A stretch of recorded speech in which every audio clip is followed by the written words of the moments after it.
atensi dalam menangani kasus penganiayaan ini. Nah, TNI ini dari segi apanya nanti nih? Kan kalau polisi kan proses penyidikan dan penyidikan di lini hukum. Kalau dari TNI ini akan seperti apa? Tentunya dengan adanya yang berkembang di masyarakat, kita akan menyelidiki tentang dugaan yang prajurit TNI.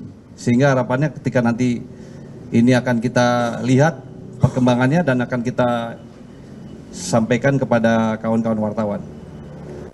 Karena tentunya kita tidak ingin opini yang berkembang ini menjadi opini yang berkembang di masyarakat.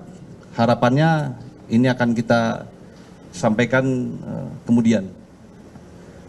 Izin Kapus Sahrul dari Jawa Pos. Ini tadinya kan kita mau santai-santai, tapi karena ada keterangan ini izin bertanya terkait tadi yang disampaikan Kafut soal ikut mendalami kemudian melakukan lidik dalam kasus ini, itu apakah memang inisiatif dari TNI atau ada temuan atau ada barangkali koordinasi dengan kepolisian sehingga akhirnya TNI juga bergerak? Karena sejak awal memang kan yang menangani kasus ini adalah kepolisian, kemudian sudah disampaikan oleh Kapolda dan jajarannya itu ada sekitar 4 orang terduga. Itu Kapus yang mungkin perlu ditegaskan kenapa akhirnya kemudian TNI masuk. Apakah memang hanya karena ada opini yang berkembang atau ternyata sudah terjadi koordinasi di antara Polri dengan TNI terkait dugaan itu sehingga akhirnya TNI juga ikut melakukan penyidikan. Dan mungkin bisa ditegaskan juga kalau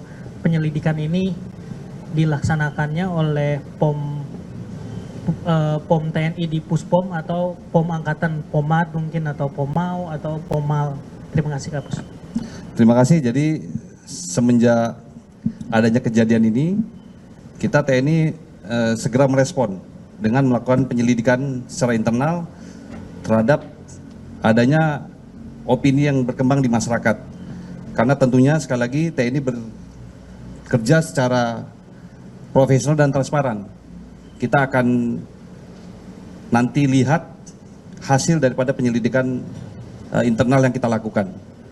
Dan ini sekali lagi dilakukan oleh aparat yang terkait yang ada di TNI, karena ini tentunya akan melibatkan beberapa satuan.